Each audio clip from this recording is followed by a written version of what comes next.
Good evening. Welcome to the Bellefleur Tire Shop Grand Falls Rapids post-game show. There are a lot of emotions in the air from a lot of fans. I understand that. We are going to break down the game here today and also give you a little bit of a preview of what's to come in a couple of weeks when the Rapids are back home to face off against the Miramichi Timberwolves and to face off against the Edmonton Blizzard as well. So first off, man, it was a bit of a tough loss to swallow. So the Grand Falls Rapids end up dropping the extra point in the shootout once again to the Fredericton Red Wings, the team who they are trying to catch up to in the standings. And I'll give you a little bit of an updated look at what the standings are looking like as we speak. So with the conclusion of today's game, here's how things are looking. So the Edmonton Blizzard in first place with 34 points, West Kent with 19, Campbellton with 17 as they got the win this afternoon, the Miramichi Timberwolves with 14 points, and then the Fredericton Red Wings and Grand Falls Rapids tied for that fifth place spot with 12 points each. Now, there are a couple of good things to note from this game, and we're going to talk about those as well.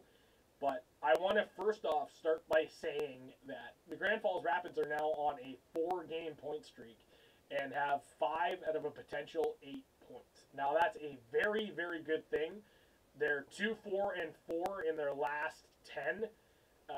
And that's something that you want to keep an eye on as well, because it's not so much the 4 losses, it's the 4 overtime or shootout losses in this case. And this is something that, yes, you would like to have had a win, especially against Fredericton, but you did get a point out of it. With that being said, it was quite a dramatic game from start to finish. So in the first 10 minutes, there were no goals whatsoever in the start of the game. Fast forward to about 2 minutes after that, Matt McRae gets the Red Wings on the board, his 9th of the season. Owen McPherson gets the extra assist from there. Then, 3 minutes after that, Ryan Hopkins tacks on to the lead and scores for Fredericton again. It's 2-0. There were no power play goals scored in this game whatsoever for either team, so special teams didn't really have an effect on this game as I thought they would. But, of course, things do change throughout the course of the game, right? So, unfortunately, the Red Wings are now up 2-0 at the 15-minute mark in the first period. But Brody Perret comes in and he gets his 3rd of the season, says, nah, not so fast. So that would leave it after 1. There were not even really a whole lot of penalties that happened in the first period. Jake Tracy took a tripping call, followed by Ben DeYoung for roughing. Brody Perret for roughing as well. And that would be all of the penalties for the first period. So there were combined 3 goals and 3 penalties. So there wasn't really a whole lot of action that happened. Second period is when it really started to heat up as well. So Matt Ferdinand ties the game up with his 2nd of the season, 2nd as a Grand Falls Rapid.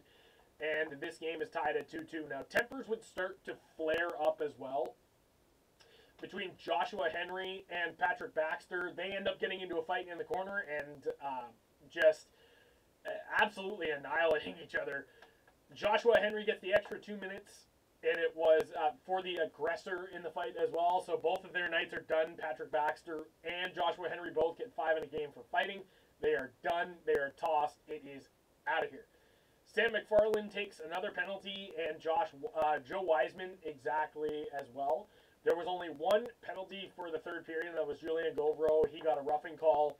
And aside from that, there would be absolutely nothing else that came from that as well. So, with that being said, we are sitting at 2-2 after the third period. Going into overtime, and there was a growing sense of nervousness. It was just nail-biting action for the entire course of the game, basically. So, here is what happened was Jeremy Dastu had a brilliant scoring chance and almost buried it. Brody Perret and Jeremy Dastu with each other. Dastu passes it over to Perret. It is gloved up by by Zach Briggio, and he just played an amazing game tonight. So did Adam LaCour as well.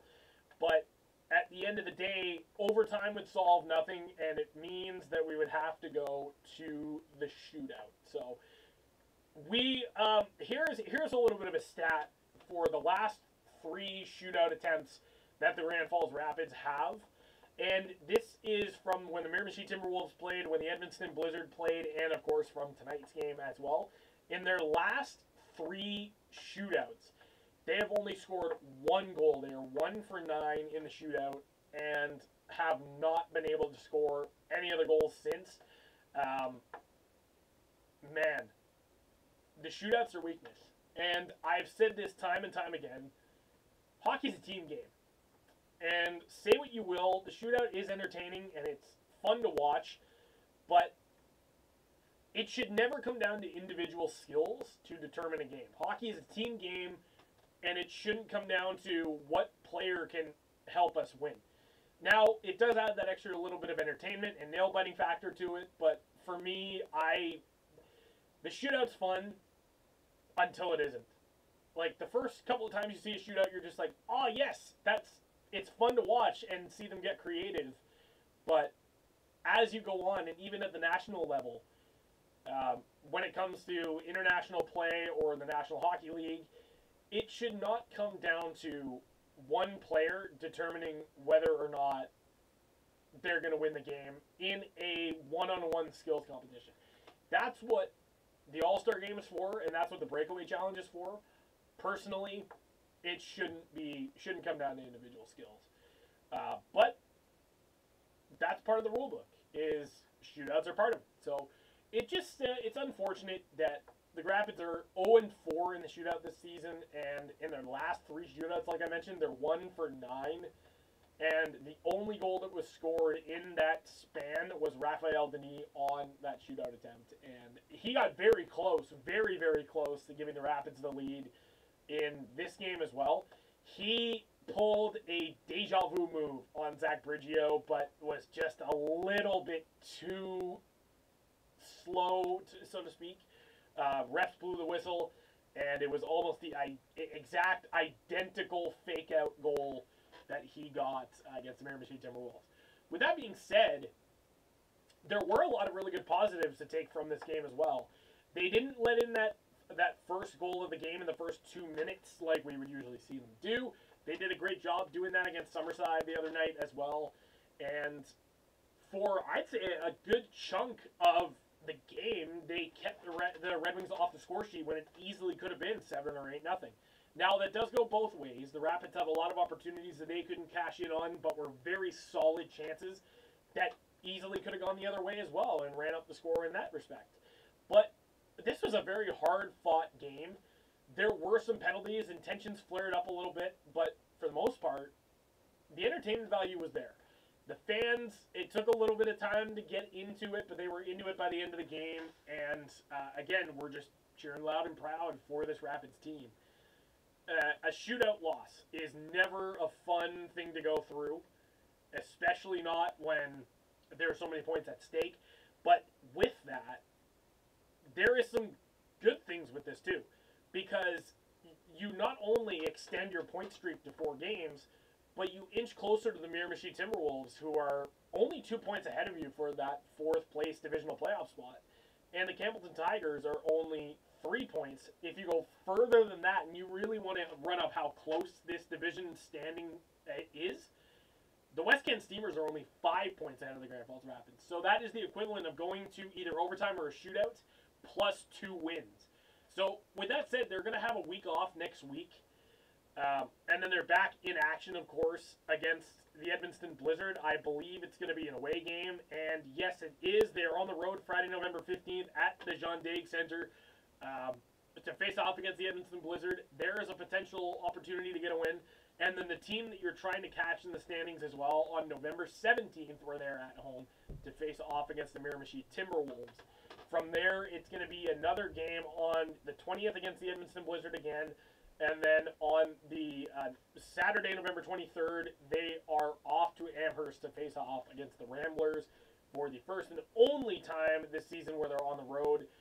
But in that span, there is a lot of time to make up a lot of points.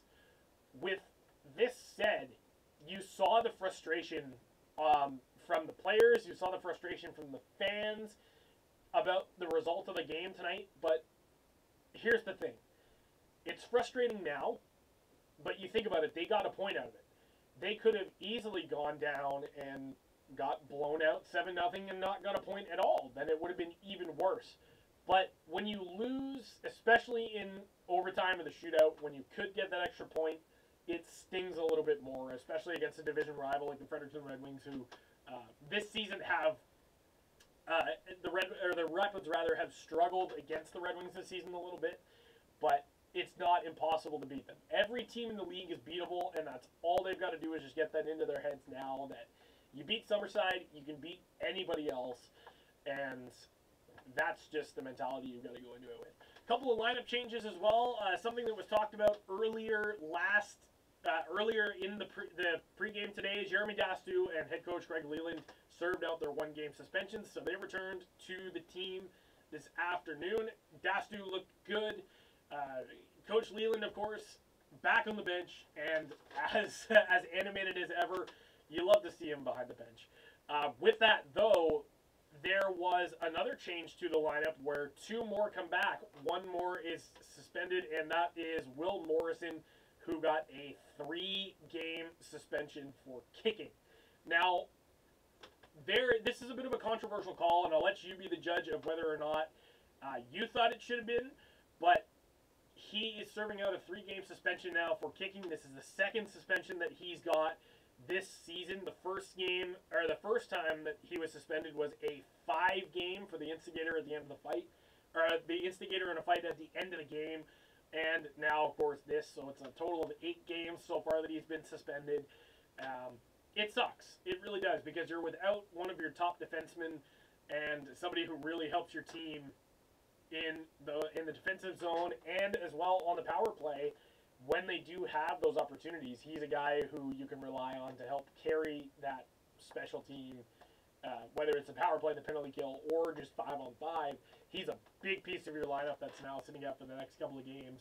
But it does open the door for a couple of other players, right? Like, you're giving more minutes to guys like Tyrell Mulrooney, or you're giving more minutes to guys like Ethan Kane.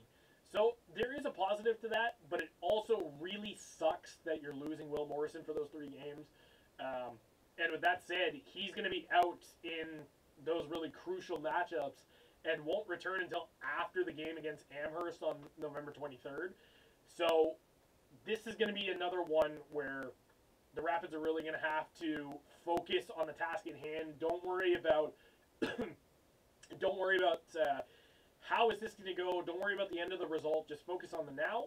Win one period at a time, and that's what you're going to have to do in order to get these wins. It doesn't get easier from there. The Edmonton Blizzard obviously have had their number for quite a while now, but you look at the last game that these two teams played each other, and you look at the last game that Miramichi and Grand Falls played each other. They were very, very close games. Both games where they ended up coming back and they forced overtime or a shootout. Had this team got those 3 points extra, the Rapids currently will be sitting ahead of the Campbellton Tigers for that 3rd place spot. But there is still lots of time to make up those points. But at the same time, there's not a whole lot of time, on contrary to what I was saying, because you want to try and, like I was saying, like I keep saying, get as many points as you can before the holiday break, because that's when your time is going to be running down and you can't afford to go on a losing streak. But with that said, the Grand Falls Rapids, they end up earning a point against the Fredericton Red Wings tonight. And this is going to be their last game for a week until they come back and they face off against the Edmonton Blizzard on November 15th when they are on the road. And just a quick reminder as well, that week of November 15th, there will not be a pregame or postgame show as I will be away. But the week after that will be back and better than ever.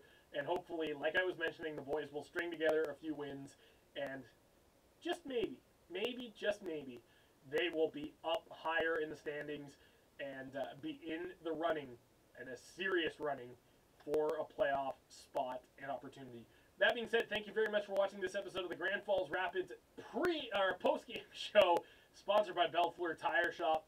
We will see you in a couple of weeks from now, and we will talk about all things Grand Falls Rapids, as well as a brand new alumni spotlight coming up, and a new question of the game, which we will share your answers as well from the previous question.